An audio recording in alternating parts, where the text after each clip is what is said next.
وَيَقُولُونَ طَاعَةٌ، اور یہ منافق لوگ کہتے ہیں ہمارا کام تو آپ کی بات ماننا ہے، اب جب ہمیں حکم کریں گے ہم جہاد کے لیے نکلیں گے۔ فَإِذَا بَرَزُوا مِنْ عِنْدِكَ، اور جب آپ کے پاس سے اٹھ کر جاتے ہیں تو راتوں کو آپ کی بات کے خلاف مشورہ کرتے ہیں کہ اب جب جہاد کا حکم ہوگا اور مسلمان نکلیں گے تو کس بہانے سے جان چھڑائی جائے، تو پہلے سے بہانہ آپس میں سوچ کر اور تیار کر کے رکھتے ہیں۔ واللہ یکتب ما یبیتون، اللہ ان کی باتوں کو لکھتا ہے۔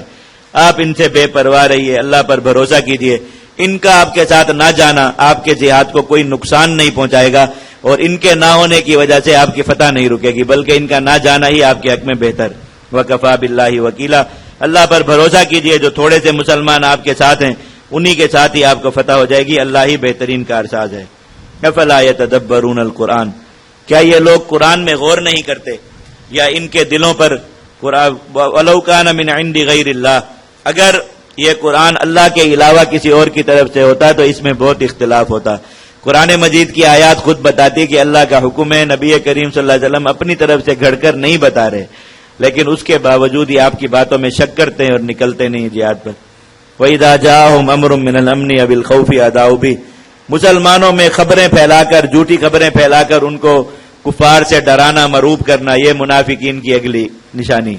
میں جب ان کے پاس کوئی خبر آ جائے امن کی یا خوف کی، اسے پھیلا دیتے ہیں۔ اگر یہ اس خبر کو رسول تک اور اپنے صاحب اختیار لوگوں تک پہنچا دیتے تو ان میں سے تحقیق کرنے والے لوگ اس کی تحقیق کر لیتے، اور مسلمانوں میں بہت سی سچی خبروں کا عام ہونا ان کے لیے نقصان دہ ہوتا ہے، تو فیصلہ یہی کیا جاتا ہے کہ وہ سچی خبریں بھی مسلمانوں میں عام نہ ہو، یہ جائے کہ جھوٹی خبریں پھیلائی جائیں۔ غزوہ احزاب کے موقع پر جب بنو قریظہ نے مدینہ کے اندر بغاوت کا اعلان کر دیا، حضرت سعد بن معاذ رضی اللہ تعالیٰ نے نبی کریم صلی اللہ علیہ وسلم کو اشارے سے آ کر بتایا کہ یا رسول اللہ مدینہ کے اندر بھی بغاوت ہو گئی، سامنے تو اتنا بڑا دشمن تھا ہی، مدینہ میں صرف عورتیں اور بچے تھے، تو وہاں پر بھی بغاوت ہو گئی، تو اس خبر کا مسلمانوں میں پھیلنا ان کے بہت زیادہ حوصلے توڑ سکتا تھا۔ اللہ کے نبی صلی اللہ علیہ وسلم نے منع فرمایا کہ اس بات کی مسلمانوں کو اطلاع نہ ہونے دینا، تاکہ یہ اب اتنی بڑی طاقت کے سامنے یہاں کھڑے اور پیچھے کی فکر بھی ان کو پڑ جائے۔ اللہ تعالیٰ نے وہاں عورتوں کے ہاتھوں ایسا کام لے لیا کہ وہ یہود اترے، حضرت صفیہ رضی اللہ تعالیٰ عنہ نے 2 یہودیوں کو لکڑی سے قتل کر دیا، مار مار کر، تو باقی یہود کو پھر ہمت نہ ہوئی اور بغاوت وہ وہیں بیٹھی رہی، بعد میں پھر پوری قوم کو اس بغاوت کی سزا ہوئی، لیکن منع کر دیا گیا کہ مسلمانوں میں یہ بات عام نہ کی جائے ورنہ مسلمانوں کے حوصلے ٹوٹیں گے۔ تو یہ فیصلہ کرنا کہ کیا بات عام ہو کیا نہ ہو، یہ صاحب اختیار لوگ کام ہے، ان کا یہ کام ہوتا ہے کہ بس خبریں لے کر پھرتے رہتے ہیں تاکہ مسلمانوں کو ڈرائیں کہ فلاں نے تمہارے خلاف یہ تیاری کر لی اور فلاں نے یہ سازش کر لی اور فلاں نے یہ کام کر لیا، تو اب بس مسلمان نہیں بچیں گے۔ یعنی خوف پھیلائے رکھنا مسلمانوں کے معاشرے میں، یہ نفاق کی اور منافقین کی علامت ہے۔ وَلَوْلَا فَضْلُ اللَّهِ عَلَيْكُمْ وَرَحْمَتُهُ، اگر اللہ کا فضل اور اس کی رحمت تم پر نہ ہوتی تو تم سب شیطان کے پیچھے چل پڑتے۔ اللہ تعالیٰ نے اس لیے ان شیطانوں کی حالت کھول کھول کر بیان فرما دی۔ فقاتل فی سبیل اللہ، اب نبی کریم صلی اللہ علیہ وسلم کو غم تھا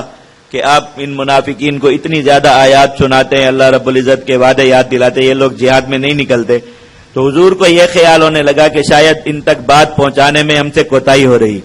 اور یہ نہیں مان رہے، تو آپ نے اپنے دل پر بوجھ لے لیا اس چیز کا۔ اللہ تعالیٰ نے فرمایا کہ ہرگز اس چیز کا بوجھ نہ لیں، آپ پر 2 ذمہ داریاں ہیں، ایک یہ کہ آپ کو خود قتال کا حکم ہے تو آپ اس کو پورا کر رہے ہیں اللہ کے راستے میں، خود اتنی بڑھاپے کی عمر میں اور اتنی سخت تکلیف اور پریشانی کے عالم میں بھی آپ ہر لشکر کے بڑے لشکر کے ساتھ خود جاتے ہیں، اور دوسرا کام ہے ایمان والوں تک اللہ کے اس پیغام کو پہنچا دینا، وہ آپ پہنچا رہے ہیں۔ اب ماننا نہ ماننا یہ ہر انسان کے اپنے اختیار کی بات ہے، وہ اس پیغام کو مانتا ہے تو اللہ تعالیٰ نے اس کے لیے بھی ایک جماعت بنا دی کہ وہ ان لوگوں میں شامل ہو جائے گا، اور نہیں مانتا تو اس کے لیے بھی ایک جماعت مقرر فرما دی، وہ ان لوگوں میں شامل ہو جائے گا۔ دونوں کو دنیا کا انجام بھی بتا دیا، آخرت کا بھی۔ تو آپ کی دعوت کا کسی کا آپ کی دعوت کو قبول نہ کرنا یہ آپ کی دعوت کی کمزوری نہیں ہے، بلکہ ان لوگوں کی اپنی بد نصیبی ہے کہ اللہ تعالیٰ نے ان کے دلوں پر مہر کر دی، تو آپ اس چیز کا غم نہ لیجیے اپنے اوپر۔ قتال کیجیے اللہ کے راستے میں، آپ پر ذمہ داری نہیں مگر صرف اپنی جان کی۔ وحرض المؤمنین، اور ایمان والوں کو قتال پر ابھاریے۔ اللہ تعالیٰ نے قتال پر بلانے کے لیے جو لفظ ارشاد فرمایا وہ تحریض ہے، حرض المؤمنین، تحریض کیجیے، تبلیغ یا ترغیب یا ایسا لفظ استعمال نہیں فرمایا۔ تحریض کہتے ہیں کسی کام کو اتنا مزین کر کے اور اتنا ضروری اور خوبصورت ثابت کر کے دوسرے کے سامنے رکھنا کہ اس کے پاس انکار کا کوئی وجہ ہی نہ رہے، اور وہ خود کو اس پر عمل کرنے پر مجبور پائے، گویا جکڑ لینا اس کو اپنی دعوت میں۔ آپ جب لوگوں کو جہاد کی طرف بلائیں تو اس انداز میں دعوت دیں، اتنے فائدے جہاد کے دنیاوی اخروی ان کے سامنے رکھیں، اور جہاد کو چھوڑنے کے اتنے دنیاوی اخروی نقصانات ان کے سامنے رکھیں کہ ایک مسلمان اپنے آپ کو یہ فیصلہ کرنے پر مجبور پائے کہ اگرچہ میرا دل نہیں کرتا لیکن مجھے یہ کام ضرور کرنا چاہیے۔ اس عمل کو تحریض کہا جاتا ہے، مزین بنا کر، خوبصورت اور ضروری بنا کر کسی کام کو دوسرے کے سامنے رکھ دینا۔ تو جہاد کی دعوت کا اسلوب یہ ہونا چاہیے، ہر وہ طریقہ جس سے ایک دوسرے کے ذہن کو قبضے میں لیا جا سکے اور اسے اس عمل پر ابھارا جا سکے، برانگیختہ کیا جا سکے، اس کو بروئے کار لا کر جہاد کی دعوت دینا۔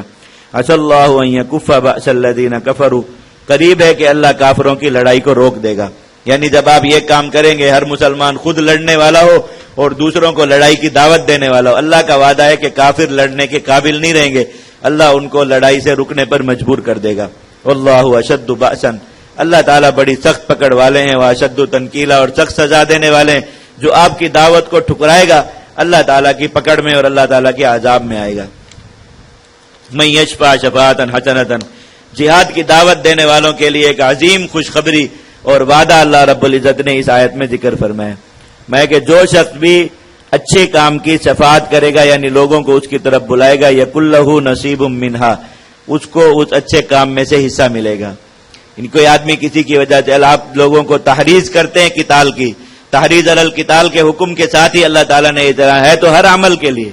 کہ آپ کسی بھی نیک عمل کی دعوت دیں اور کوئی شخص اس پر عمل کرے تو آپ کو اس میں اجر ملتا ہے، لیکن چونکہ یہ آیت تحریض علی القتال کے حکم کے فوراً بعد ہے، اس لیے اس کے اولین مصداق